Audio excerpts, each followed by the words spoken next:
will. Y'all ready? Corey, you ready?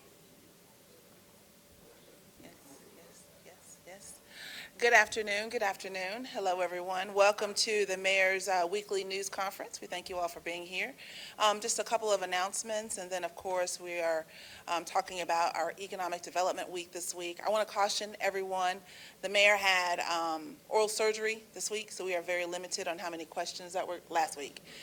Very limited on how many questions that he can take, so just keep that in mind. So we'll keep this fairly short. But you should get some good news today. And with that, I will turn it over to the mayor.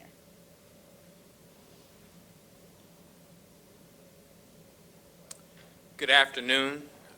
It is always a pleasure to join y'all for these weekly press briefings. We feel that this is critical not only to our media, but also, most importantly, to our residents to receive the information that they need. As Melissa stated, I am on the mend, and while my voice probably sounds pretty normal, talking too long can still be a little painful. So I am going to be uncustomarily brief today. Everybody laughed at that. Okay. Let me start by commending two very important individuals, one that is our favorite son. The Presidential Medal of Freedom is the nation's highest civilian honor, presented to individuals who have made exemplary contributions to the prosperity, values, and security of this country, world peace, and other significant societal, public, and private endeavors. I want to commend first Medgar Wally Evers, our native son. Please give that a round of applause.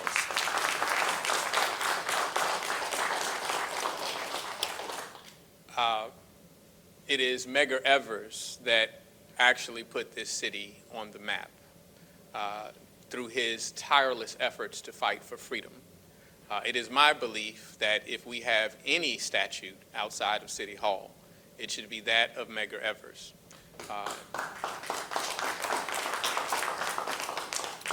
And so we are honored. His recognition is timely, as we know that we were recently able to unveil his home as a United States historic site and landmark. And so we're happy that he is receiving the recognition that he so justly deserves. The other individual that I would be remiss if I did not recognize is Mayor Michael Bloomberg, who many of you know as an entrepreneur. He was the mayor of the city of New York. He has become a good friend to the city of Jackson, supporting and funding a number of endeavors for the city of Jackson. And so I extend my congratulations. The city of Jackson extends its congratulations for this tremendous honor. He has been instrumental not only in the world of finance, but he has used his gain to profit others. He not only supports the city of Jackson, he reaches out through his philanthropic organization to support cities across the globe.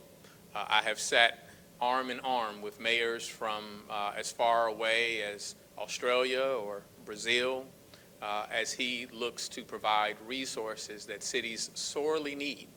Oftentimes when we are going after grants, when we're trying to make the case for federal funding or reorganize things like our procurement structure, those things fall in disarray, not because you don't have well-meaning individuals, but cities struggle for a workforce just like the private sector does. And we have to do a better job, not only as a city, but in the private sector, of training up the skilled individuals to take on these important and critical roles. And so Mayor Bloomberg's support in this regard is noteworthy, and he is deserving of that honor. Turning the page, which I believe brings most of us here today, we're recognizing Economic Development Week. Give that a round of applause. There are so many components that creates a thriving economy in a city. And so we want to recognize everyone in our city who has a hand in achieving that aim. I think that it is important that not only we work hard and we aim to cultivate and to entice business to the city of Jackson, the narrative we express about our city goes a long way. If you talk about a city that you don't believe in, then how dare you convince someone to come to a city that you express negativity about? And so I believe in this city. I love this city. I see tremendous opportunity in this city. I've seen hurdles that we've overcome in recent years, and I can see the vision of where we are going. So with that, I know that we have a number of people here to present and speak to this week. First, I'd like to call our Director of Planning and Development, Jai Keaton, forward to share some words with you. Give him a round of applause. Good afternoon. Good afternoon. I'd like to start by thanking everybody for coming out and sharing this moment with us today. It is really an exciting moment for us to make this announcement, as to what I understand, it's the first time that the City of Jackson and its partners have been able to participate in National Economic Development Week. So that is an exciting moment, and can we give a round of applause for that? So I'll start this announcement by reading the proclamation executed by Mayor Lumumba. Whereas more than 100,000 economic development or related professionals worldwide are committed to creating, retaining, and expanding top-tier opportunities that facilitate long-term equitable community growth, and whereas the economic development profession cultivates thriving neighborhoods, champions sustainability and resiliency, boosts economic prosperity, enhances the quality of life, and builds robust tax bases, and whereas economic development professionals operate throughout diverse economic environments, including rural, suburban, and urban settings, local, state, provincial, and national governments, public-private partnerships, chambers of commerce, institutions of higher education, and among many similar organizations and associations. And whereas economic development professionals serve as stewards, bridging connections between community stakeholders such as residents, business leaders, elected officials, industry executives, and educational administrations to collaborate in promoting job creation, community investment, infrastructure advancements, and optimistic future. And whereas economic developers contribute to the betterment and progress of the City of Jackson within Hinds County of the state of Mississippi. And whereas since 1926, the International Economic Development Council has been a leader and driving force in advancing economic development initiatives with a steadfast commitment to fostering growth and prosperity in communities of all sizes worldwide through equity, inclusion, sustainability, resilience, and innovation. And now, therefore, I, Chokwe Antar Lumumba, I don't know if I should have said I or you. Okay, sorry. We didn't rehearse this, clearly. Now, therefore, I, Chokwe Antar Lumumba, do hereby recognize the week of May 6th through May 10th, 2024 as Economic Development Week, and remind individuals of the importance of this community collaboration which supports expanding opportunities, bettering lives, and moving society forward. Signed, Chokwe Antar Lumumba. So appreciate that, Mayor. What I'll say is, as a former intern of the International Economic Development Council, I'm sure they can appreciate us participating in this week. The mayor and I have had conversations previously about how important it is to educate the greater community on economic development related efforts, community development related efforts, and just sharing that education with the greater community so that we all can kind of be in alignment with, with what we're trying to do and accomplish in the City of Jackson. So that being said, at this point, we could not have done this without our partners, Hinds County Economic Development. We have Mr. Christopher Pike from the Jackson Redevelopment Authority is here with us, as well as Mr. Ricky Thigpen from Visit Jackson. Would y'all join me, share some words? We started the week this morning with a breakfast at the Hinds County Economic Development Office. So just real quick before they speak, this week, tomorrow we will have a lunch and learn from 11 a.m. to 1 p.m. That will be at the Capitol Club. On Wednesday, we have a networking mixer from 5:30 p.m. to 7:30 p.m. at Cathead Distillery. Thursday, JRA will host a bus tour and a community meeting. Bus tour starts at 9 a.m. That was RSVP only, and I think it is to capacity at this point. We do have 100 people confirmed for the Lunch and Learn on tomorrow. The community meeting with JRA will be at Union Station 6 p.m. On Thursday night, 6 to 8. And then on Friday, Visit Jackson will host a spotlight series from 11 a.m. to 1 p.m. So at this time, I would like for our partners to give us a brief word.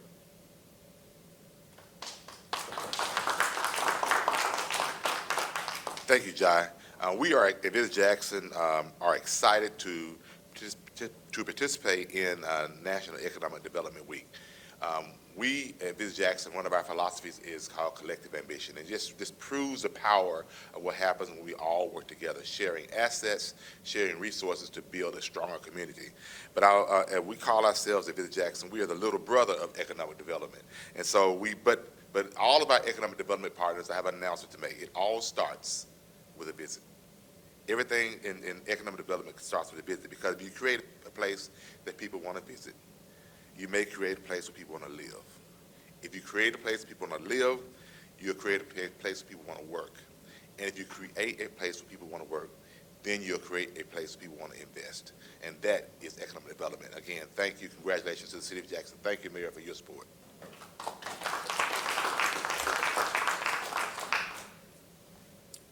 Well, good afternoon.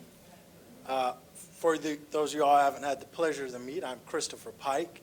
I'm the new Executive Director for the Jackson Redevelopment Authority, known as JRA. Obviously, I'm so new, folks still don't even know my name, but we're going to work on that. I just want to say that it's a great opportunity for JRA to participate in this week. Communities that I've worked in before, we've always celebrated Economic Development Week. It's an important reminder to the community, the things that we do on a daily basis, 365 days a year, to make Jackson a great place to be. We know that there are a lot of challenges here, but even greater are the opportunities in the city of Jackson. And so there are dedicated professionals every day who are working to make sure that the quality of life that Jacksonians deserve gets realized. And so we wake up every morning thinking about what can we do to make Jackson the best city on the planet. And so that's what Economic Development Week is about, is highlighting the work that we do every day on your behalf to let you know that the tax dollars that you're investing in the community, you're getting a return on that tax investment. And so this is just a small opportunity for us to share that wisdom and that knowledge that we have as professionals with the community, so that they understand when things happen, they know why, because they've been able to be educated through the week. And so I want to thank our partners for working with us to really roll out this week. It came together really, really fast. As Jai Keaton had mentioned earlier, we think this is the first time all these entities have worked collaboratively in an effort like this. One of the things that I always say, and I'll never pass up an opportunity to do so, is that economic development is a team sport, and we cannot afford to work and operate in silos. So if we're going to be successful, we have to work together. And so Ricky has no problem calling me when he needs something. I've learned in 3 months I've been here, that's going to be a pattern. Most of the time it's ask for some money, but I know that he's going to ask when he needs help, and I'm always there to help him. I've asked Jai for stuff all the time since I've been here, and he's always helped produce that. But we work together to create the city that everybody wants. And so we just want to thank you all for your participation in the week, and we look forward to having more engaging opportunities over the course of the year. So thank you very much. Thanks, gentlemen. We had the chair of the board, Hinds County Board. I see some board members here. Would you all, either one of you, want to bring some words? Just want to make sure you had the opportunity to do so. It's okay. No pressure. Okay, come on.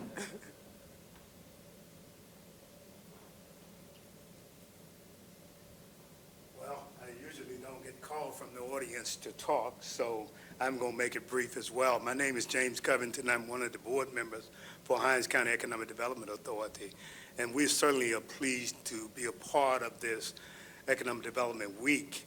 And I've talked to Ricky on a number of occasions and expressed to him the need for us to compile our resources together. And what I would like to see, and I keep saying this, and I told the mayor this and told Ricky this, I think Jackson can become that entertainment hub of the South. I think we have all of the resources, we have the geographical location, we have all of the things that we need. But we need, as the mayor indicated, we need the people in Jackson to believe that we can make it happen. Because if the people don't believe it, then it can't happen. We have to get to a point where we can create an environment that is conducive to those kinds of things. So we look forward to doing that as the Hinds County Economic Development Authority. We look forward to playing our role and doing whatever we can do to make Jackson that entertainment hub. Thank you.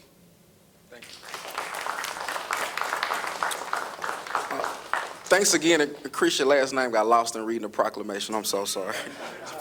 Please, let's stay friends. But no, it's been a pleasure. It is a pleasure working with those gentlemen. And we do collaborate a lot on various projects and stuff that a lot of times doesn't necessarily make it to the public ear or that they're aware of, but it's a lot of work that goes on behind the scenes and trying to improve the economic base and economic position in the city of Jackson. So thanks again, fellas. At this point, do we have time for questions or no?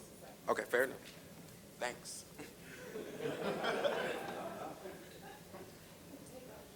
He goes from reading my name like it's him, and then he starts taking the questions. Wow. Nah. I want to thank Jai for the great work that he's doing. Thank our partners for the hard work that you accomplish and that you strive for each and every day to improve the economic standing of our city. I want to be clear that economic development is not only about making money, right? It's about changing lives, changing the quality of life for individuals. When we talk about public safety, when we talk about the violence and the harm and all of the social ills that we see within our city, it is closely associated to economic standing and people's quality of life. When people have a better quality of life, then they feel that they have more reason to live, right? They're concerned about the decisions that they make. They can provide dignity to their families. And on the issue of dignity, or the concept or the principle of dignity, I want a city. We should envision a city that not only grows, builds into that entertainment hub, builds into an epicenter of some of the most technologically advanced industries.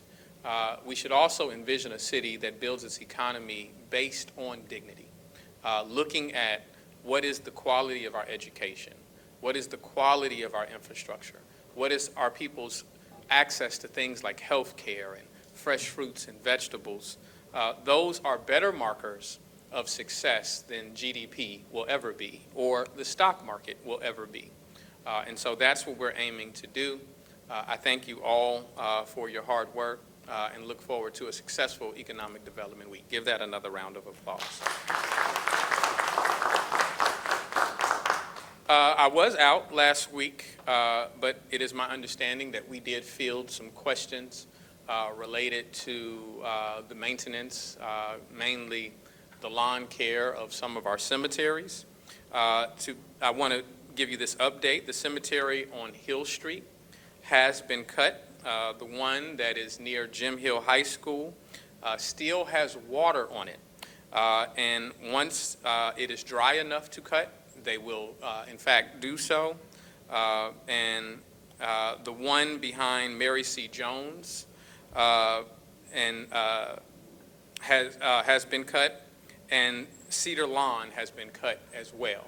I do want, while we know that we've had challenges and, it is quite a lot of area to cover for the city workers that cut grass for us each and every day, and we've been working to maneuver things to improve efficiency. This particular week, or in recent days, we need to remember that there has been significant rain. When there's rain, that complicates it a little more. And so I wanted to provide that note. With that, we're ready to take any questions that you may have. A few.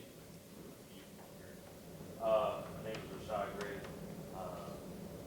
My only question would be, with the economic development that will be happening in our great city, will there be an emphasis on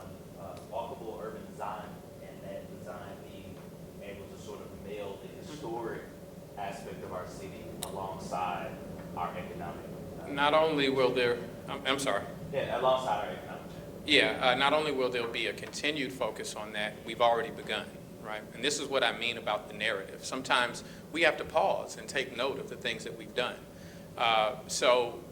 We've learned that looking at the demographic of what is leaving out of not only Jackson, but the state of Mississippi, our younger demographic, that they like walkable cities.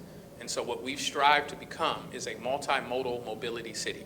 That means whatever mode of transportation you choose, whether it be by foot, by bike, by ride share, by public transportation, by your own personal vehicle, we want an infrastructure which is conducive to that.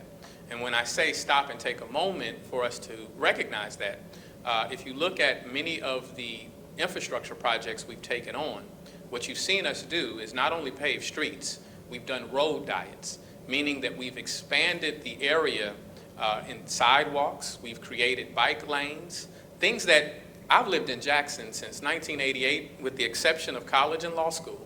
I can't remember us building a bike lane in Jackson until recent memory, right?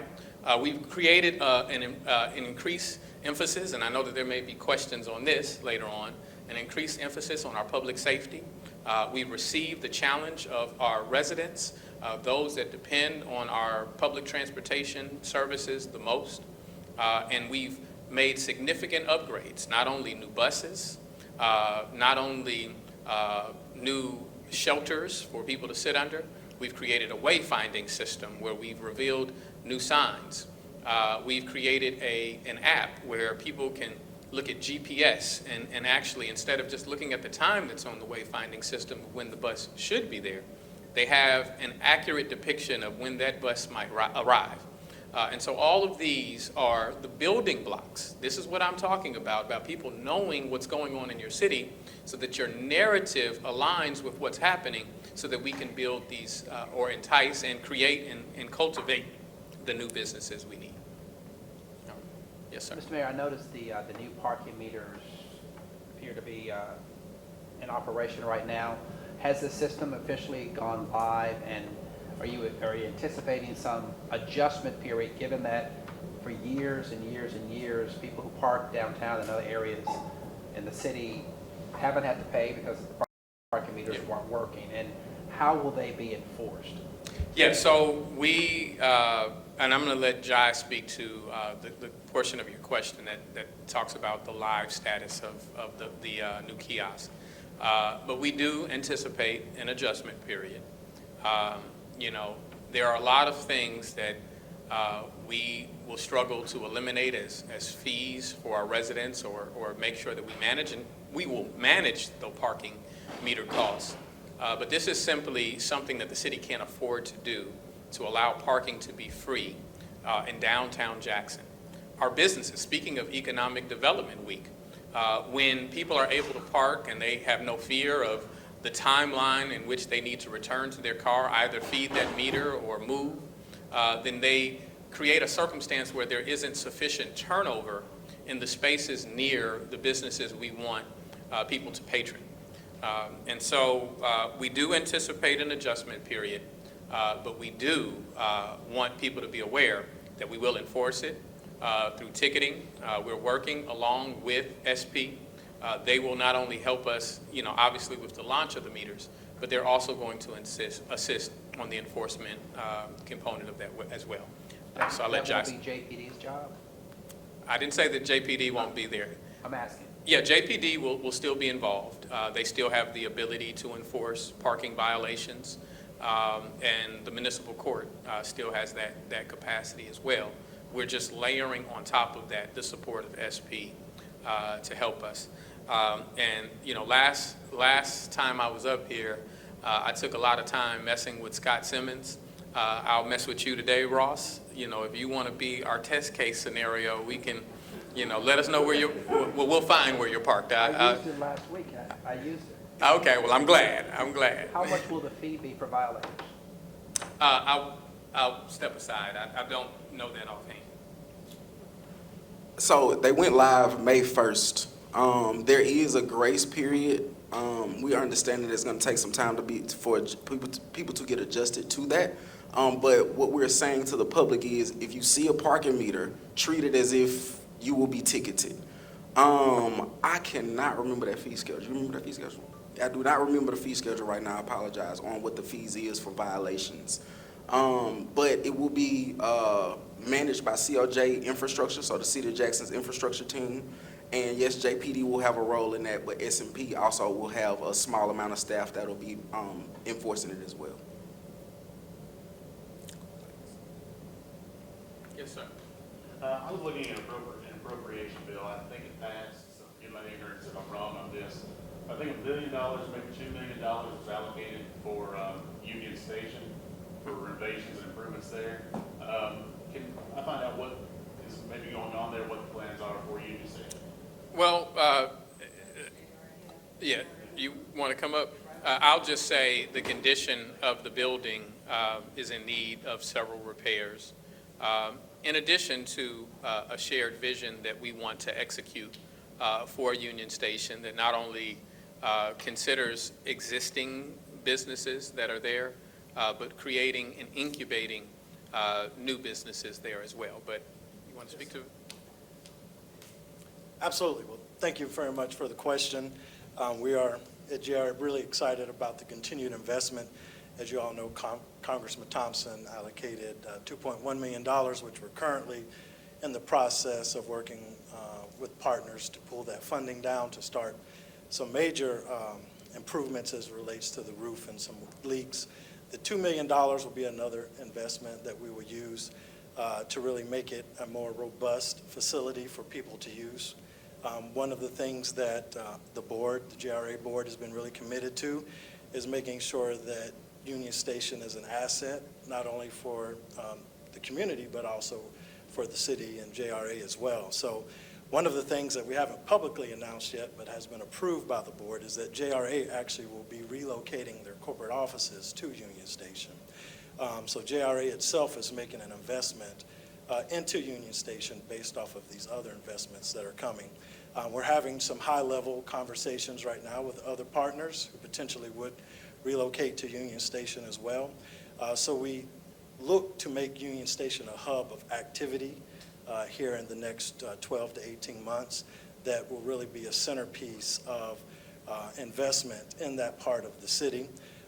Right now, part of what we're going to be doing for Economic Development Week is we kicked off our TOD, Transit-Oriented Development Master Plan, which Union Station is the center of that plan, and we will create a plan within 3/4-mile radius of Union Station that will include new developments as well as transportation and connectivity, as we were talking about, walking trails and things of that nature. That will be part of that plan as it relates to Union Station. So we're really excited about the investment. We're going to also be looking for additional funding to do some other things at Union Station as well. But it's too great of an asset for us not to have that fully functioning, and that's going to be our goal over the next 12 to 18 months. Thank you. I do want to add something. Thank you, Mr. Pike. I do want to add two additional notes to kind of the vision of where we've been talking about. We've also been talking about carving out some space for cooperative enterprise incubation. That's something I've spoken about for many years now. And so we want to bring that into fruition, where we recognize that Jackson isn't a city that has a problem producing wealth. It's a city that has a problem maintaining wealth. And so many of the businesses that have been very prosperous in the city of Jackson haven't shared the reciprocal relationship, meaning the give and take, where they invest back. And so part of our economic development strategy is that we're going to be a city that more than just says that we have good people that want to spend money. We're going to leverage our position so that we make it dangerous not to invest in Jackson. The other thing that I think is of note with Union Station is that, you know, there's been significant discussion in recent years about a new rail line. Now, I think that that's probably a little distance off, right? A little ways off. But one that goes more east to west, looking at the corridor from Atlanta all the way to Dallas, Texas. And if you think about that, what is dead smack in the middle of that? Jackson, Mississippi.